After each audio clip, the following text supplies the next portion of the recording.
Greetings everyone. நம்ம daily competitive exam point of வியூல Hindi news paper பார்க்குறோம். இன்னைக்கு என்ன இம்பார்ட்டன்ட் நியூஸஸ் இருக்கு அப்படிங்கிறத பார்ப்போம்.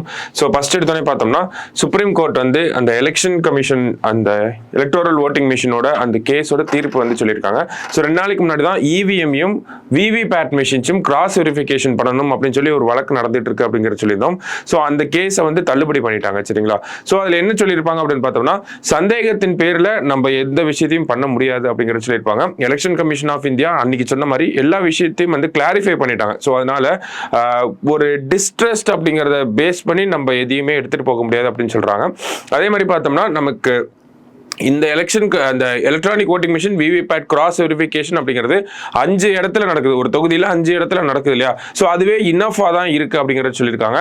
ஸோ எலெக்ஷன் கவுண்டிங் அந்த ரிசல்ட் வந்ததுக்கு அப்புறமா 2ஆம் இடம் 3ஆம் இடம் பிடித்த கேண்டிடேட்ஸ்லாம் இருப்பாங்க இல்லையா? ஸோ அவங்க வேணும்னு நினைச்சாங்கன்னா அவங்க வந்து பே பண்ணி இந்த மறுபடியும் இந்த ரீகவுண்டிங் அப்படிங்கிறத பண்ணலாம் அப்படிங்கிறதெல்லாம் சொல்லியிருக்காங்க. சரிங்களா? ஸோ பேசிக்காக இந்த ஜட்மெண்ட்ல அந்த அளவுக்கு எக்ஸாம் பாயிண்ட் ஆஃப் வியூ எடுத்துக்கிற அளவுக்கு ஒன்றும் இல்லை.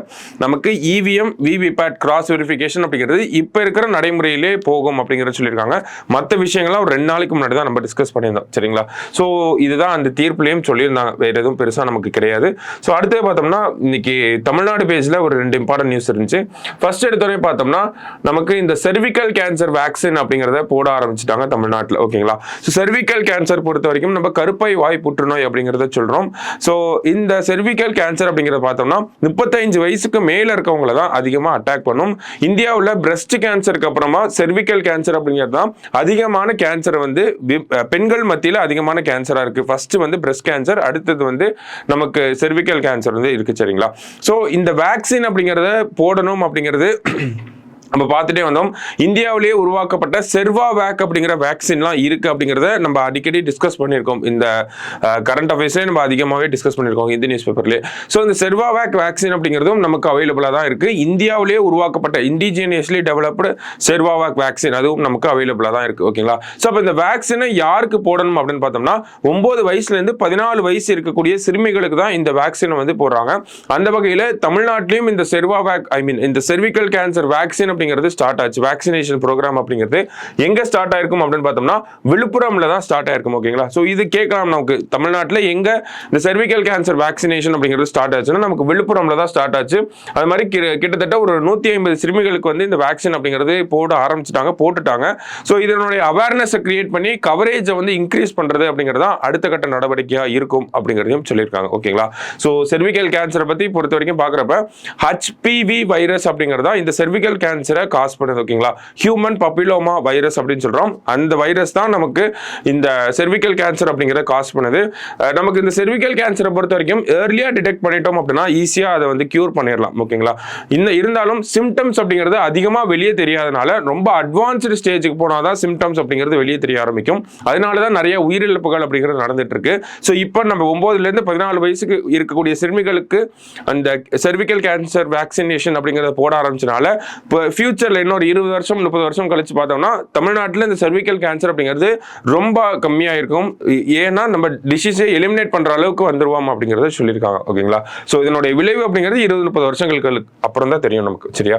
ஸோ அதுதான் இந்த ஒரு ஆர்டிக்கல்ல வந்து நமக்கு கொடுத்துருந்தாங்க. ஸோ இன்னொரு ஆர்டிக்கல் என்ன இருந்துச்சு அப்படின்னு பார்த்தோம்னா நமக்கு இந்த நீலகிரி தார் அதை வச்சுன்னா ஒரு சர்வே வந்து எடுக்க போறாங்க. சரிங்களா? நீலகிரி தார் சர்வே, நீலகிரி வரையாடு அப்படின்னு சொல்றோம் இல்லையா? ஸோ இந்த நீலகிரி வரையாடு பார்த்தீங்கன்னா சர்வே எடுக்க போறாங்க. சோ நீலகிரி வரையாடை பொறுத்த வரைக்கும் பார்த்தோம்னா ஸ்டேட் அனிமல் ஆஃப் தமிழ்நாடு அப்படிங்கிறது சொல்றாங்க. தமிழ்நாட்டோட இந்த ஸ்டேட் அனிமல் அப்படின்னு சொல்றோம். சோ இதனுடைய IUCN ஸ்டேட்டஸ் அப்படின்னு பார்த்தோம்னா நமக்கு என்டேஞ்சர்டு ஸ்பீசிஸ் அப்படின்னு சொல்றாங்க. இந்தியாவை பொறுத்த வரைக்கும் பார்த்தோம்னா protected under schedule 1 of the wildlife protection act 1972 அப்படின்னு சொல்றாங்க. ஓகேங்களா? ஒவ்வொரு அனிமலுக்கும் ஒவ்வொரு ஷெட்யூலுக்கு கீழே நம்ம இந்தியாவில் ப்ரொடெக்ட் பண்ணிட்டே வரோம். இப்போ என்டேஞ்சர்ட் ஸ்பீசிஸ்லாம் நமக்கு ஷெட்யூல் 1 கீழே மேக்ஸிமம் வந்துடும். ஓகேங்களா? அப்போ எந்த ஒரு விலங்கா இருந்தாலுமே நம்ம டைரக்டா ஷெட்யூல் 1ங்கிறது எடுத்து போடலாம். ஓகேங்களா?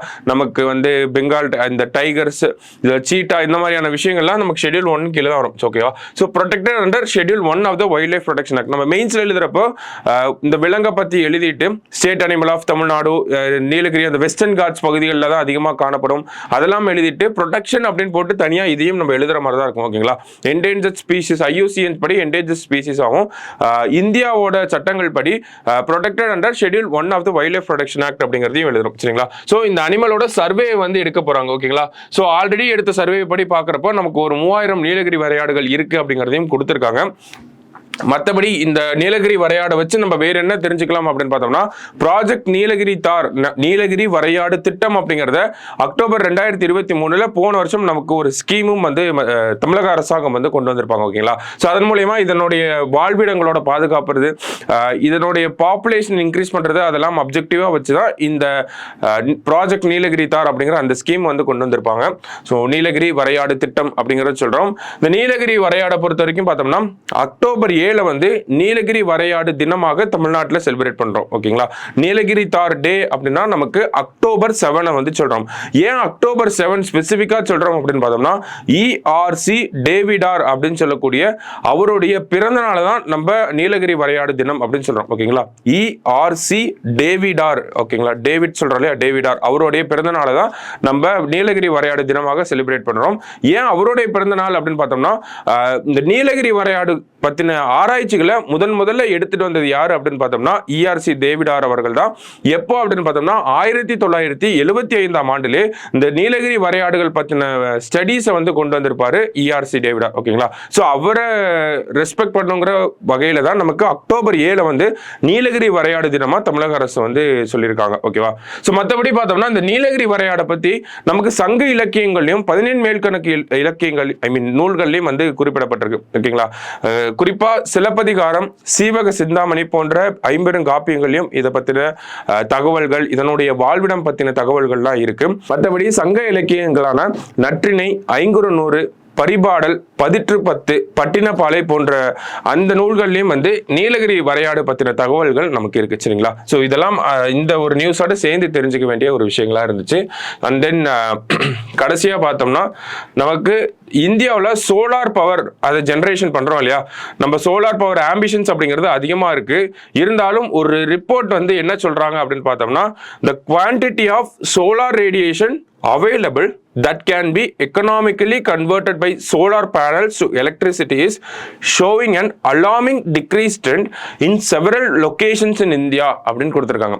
அதாவது நமக்கு சோலார் பேனல்ஸ் வந்து என்ன பண்ணோம்னா வரக்கூடிய சோலார் அந்த ரேடியேஷனை எலக்ட்ரிசிட்டியா மாற்றும். ஓகேங்களா? ஸோ அந்த மாதிரி அவைலபிளா இருக்கக்கூடிய சோலார் ரேடியேஷன் இருந்தால் தான் நமக்கு சோலார் எனர்ஜி, அந்த சோலார் பேனல்ஸ் வந்து எலக்ட்ரிசிட்டியா மாற்றும். அந்த மாதிரி அவைலபிளா இருக்கக்கூடிய சோலார் ரேடியேஷன் வந்து இந்தியாவில் நிறைய இடங்கள்ல கம்மியாயிட்டே வருது அப்படிங்கறது சொல்றாங்க. அதுக்கு முக்கியமான காரணம் என்ன சொல்றாங்க அப்படின்னு பார்த்தோம்னா, ஏரோசால் அப்படின்னு சொல்லக்கூடிய அந்த ஒரு இந்த காற்றுல கலக்கக்கூடிய விஷயங்கள், ஃபாசில் ஃபியூயலோட யூசேஜ், அதே மாதிரி நமக்கு டஸ்ட் அண்ட் கிளவுடு, ஓகேங்களா, இந்த மேகமூட்டமா இருக்கிறது, இந்த மாதிரியான காரணங்கள்னால இந்தியாவில் பல இடங்கள்ல இந்த ஒரு ட்ரெண்ட் அப்படிங்கிறது டிக்ரீஸ் ஆகிட்டே வருது. Quantity of solar radiation available, எவ்வளவு சோலார் ரேடியேஷன் இருக்கோ அது வந்து ரொம்ப கம்மியாயிட்டே வருது. சோலார் ரேடியேஷன் அதிகமாக இருந்துச்சுன்னா நம்ம சோலார் பேனல்ஸ் மூலமா அதிகமாக எலக்ட்ரிசிட்டி ப்ரொடியூஸ் பண்ணலாம். அது அதிகமாக முன்னாடி இருந்துச்சு, இப்போ ரொம்ப கம்மியாயிட்டே வருது அப்படிங்கிறத சொல்லியிருக்காங்க. என்னென்ன இடங்கள் அப்படின்றதையும் கொடுத்துருப்பாங்க. ஓகேங்களா? ஸோ நமக்கு சென்னை, கோவா, நியூ டெல்லி, திருவனந்தபுரம், இந்த மாதிரி இந்தியாவில் இருக்கக்கூடிய எல்லா ரீஜன்லையும் இருக்கக்கூடிய சிட்டிஸையும் இந்த இடத்துல கொடுத்துருப்பாங்க. இந்த மாதிரி எல்லா சிட்டிஸ்லையும் வந்து நமக்கு சோலார் ரேடியேஷன் அப்படிங்கிறது கம்மியாக இருக்கு. சோலார் ரேடியேஷன் அப்படிங்கிறது கம்மியாக இருக்கனால சோலார் பேனல்ஸ்னால கம்மியான எலக்ட்ரிசிட்டி தான் ப்ரொடியூஸ் பண்ண முடியுது. ஸோ இந்தியாவில் இது வந்து ஒரு டிக்ரீசிங் ட்ரெண்டாக இருக்கு. இது வந்து ஒரு வரியிங் ட்ரெண்டாகவும் நம்ம எடுத்துக்கலாம். ஓகேங்களா? ஸோ இது எக்ஸாம் பாயிண்ட் ஆஃப் வியூல நம்ம எப்படி இதை அப்ரோச் பண்றது அப்படின்னு பார்த்தோம்னா, இந்தியாவில் சோலார் எனர்ஜி அப்படிங்கிறத பார்த்து நம்ம நிறைய ஆம்பிஷன்ஸ் வந்து வச்சிருக்கோம். ஓகேங்களா? இப்போதைக்கு இந்தியாவில் இருக்கக்கூடிய நிறுவப்பட்ட இந்த சோலார் எனர்ஜி கெப்பாசிட்டி அப்படிங்கிறது 81 ஜிகாவாட்டா இருக்கு. ஓகேங்களா? 81 ஜிகாவாட்டா இருக்கு. நம்ம இந்த COP26ல பஞ்சாமிர்த் அப்படிங்கிற ஒரு டார்கெட் கொடுத்துருப்போம். அதுல இந்தியா நெட் ஜீரோ 2070 அச்சீவ் பண்ணுவோம்ன்றது சொல்லியிருப்போம். அது மட்டும் இல்லாமல் இன்னொரு மொத்தம் 5 டார்கெட் இருக்கும். அதுல இன்னொரு முக்கியமான டார்கெட் என்னன்னா, நம்மளோட அந்த ஆற்றல் தேவைகள், எனர்ஜி தேவைகள், ஐ மீன் எலக்ட்ரிசிட்டி ரெக்வயர்மெண்ட் இருக்கு இல்லையா, இந்த எலக்ட்ரிசிட்டி ரெக்வயர்மெண்ட்டை 50% வந்து நம்ம ரினியூவபிள் எனர்ஜி வச்சு தான் யூஸ் பண்ணுவோம் அப்படிங்கிறத சொல்லியிருப்போம். கொடுத்துருக்கோம். அதே மாதிரி 2030க்குள்ள 500 ஜிகாவாட் ஆஃப் ரெனியூவபிள் எனர்ஜியை நம்ம உருவாக்குவோம் அப்படிங்கிற ஒரு ப்ராமிஸையும் இன்டர்நேஷனல் ஸ்டேஜில் வந்து கொடுத்துருக்கோம். ஓகேங்களா? ஸோ அப்போ 500 ஜிகாவாட் ஆஃப் ரெனியூவபிள் எனர்ஜியை வந்து உருவாக்கணும் அப்படின்னா அதுக்கு கிட்டத்தட்ட ஒரு 280 ஜிகாவாட்டாவது சோலார்ல இருந்து வந்திருக்கணும் நமக்கு. மற்றபடி விண்டில் இருந்து தனியா, ஹைட்ரோல இருந்து தனியா அதெல்லாம் எடுத்துப்பாங்க. சோலார் இந்த இடத்துல நம்ம சோலார் தான் பார்க்குறோம். அப்போ சோலார்ல இருந்து மட்டும் எவ்வளவு தேவைப்படுது அப்படின்னு பார்த்தோம்னா 280 ஜிகாவாட் தேவைப்படுது. நம்ம கிட்ட அவைலபிளா இருக்கிறது 81 ஜிகாவாட் தான் வச்சிருக்கோம். அப்போ இன்னும் ஒரு 6 வருஷத்துல நம்ம ஒரு வருஷத்துக்கு 40 ஜிகாவாட் அப்படிங்கிறத உருவாக்குனாதான் நம்ம அந்த 280 ஜிகாவாட்டை அச்சீவ் பண்ண முடியும். அந்த 280 ஜிகாவாட் 500 ஜிகாவாட்டா கான்ட்ரிபியூட் பண்ணிடும். ஓகேங்களா? ஸோ அப்படி இருக்கப்ப நமக்கு இந்த மாதிரியான பிரச்சனைகள்லாம் வந்து ரொம்ப ஒரு இந்தியாவோட டார்கெட்டை அச்சீவ் பண்றதுல ரொம்ப ஒரு பேக் ஸ்டாப்பிங்காக இருக்கும். ஓகேங்களா? அதே மாதிரி இதுக்கு என்ன காரணம் சொல்றாங்கன்னா சோலார் பேனல்ஸோட குவாலிட்டி அப்படிங்கிறதையும் இன்க்ரீஸ் பண்ணணும் அப்படிங்கிறத சொல்றாங்க. இப்போ இருக்கக்கூடிய சோலார் பேனல்ஸ் வந்து இந்த மாதிரியான கண்டிஷன்ஸ்ல ஒர்க் ஆக மாட்டேங்குது. அப்போ இன்னும் பெட்டர் குவாலிட்டிஸ்ல நமக்கு சோலார் பேனல்ஸ் இருந்தா இந்த ஒரு ப்ராப்ளமை ஓரளவுக்கு நம்மளால சமாளிக்க முடியும் அப்படிங்கிறத சொல்றாங்க. இதே மெயின்ஸ் பாயிண்ட் ஆஃப் வியூல எடுத்துக்கிட்டோம்னா சோலார் எனர்ஜி அடாப்ஷன்ல என்ன மாதிரியான பிரச்சனைகள் இருக்கு அப்படிங்கறத கேட்பாங்க. ஓகேங்களா? சோ ஃபர்ஸ்ட் ஹை காஸ்ட் அப்படிங்கறத சொல்லலாம். ரூஃப் டாப் வீட்டு மாடிகள்ல நம்ம சோலார் பேனல் வைக்கணும்னாலே 50,000 இருந்து 1 லட்சம் அளவுக்கு ஆகுது அப்படிங்கறத சொல்லலாம். அதுக்காக அரசாங்கத்தோட திட்டங்கள் இருக்கு. இப்பதான் சூரியோதய யோஜனா அப்படிங்கறத கொண்டு வந்தாலும் இது வந்து அடாப்ஷன் அப்படிங்கிறது ஒரு பிரச்சனையா தான் இருக்கு மக்கள் மத்தியில. சோ ஹை காஸ்ட் அப்படிங்கிறது, அவேர்னஸ் இல்லாம இருக்கிறது, சோலார் எனர்ஜியோட அந்த யூசேஜை புரிஞ்சுக்காம இருக்கிறது எல்லாம் நிறைய காரணங்களை சொல்லலாம். அதே மாதிரி பார்த்தோம்னா சப்சிடிஸ் அப்படிங்கிறது இன்னமும் மக்களை அட்ராக்ட் பண்ற அளவுக்கு இல்ல அப்படிங்கறத சொல்லலாம். அந்த இந்த மாதிரியான விஷயங்களை சொல்லலாம். குவாலிட்டி ஆஃப் சோலார் பேனல்ஸ், இந்தியாவில் இருக்கக்கூடிய குவாலிட்டி ஆஃப் சோலார் பேனல்ஸ் அப்படிங்கிறது ரொம்ப லோ குவாலிட்டியா இருக்கு. அதே மாதிரி சோலார் எனர்ஜியோட ப்ரொடக்ஷன்ல வந்து இந்த மாதிரி காரணங்கள் இருக்கு.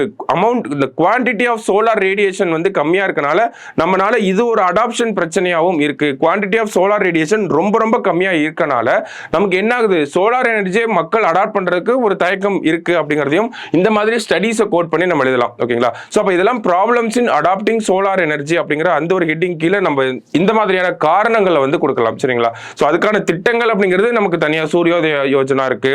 அண்ட் தென் நிறைய திட்டங்களை வந்து மத்திய அரசாங்கம் வந்து கொடுத்துருக்காங்க. ஓகேங்களா? ஸோ அதெல்லாம் நம்ம திட்டங்களை கோட் பண்ணிட்டு ப்ராப்ளம்ஸ் அப்படின்னு கேட்டாங்கன்னா இதெல்லாம் நம்ம கோட் பண்ணலாம். ஓகேவா? ஸோ இந்த ஆர்டிகல் தான் நம்ம இன்னைக்கு கடைசியாக பார்த்த ஆர்டிகலாக இருக்கும். மற்றபடி வேற எதுவும் எக்ஸாம் பாயிண்ட் ஆஃப் வியூ இல்லை. ஸோ எடிட்டோரியல் பேஜ்லையும் எதுவும் அனலைஸ் பண்ணுற மாதிரி இல்லை. சரிங்களா? ஸோ நாளைக்கு நியூஸ் பேப்பரில் மீட் பண்ணலாம். தேங்க்யூ.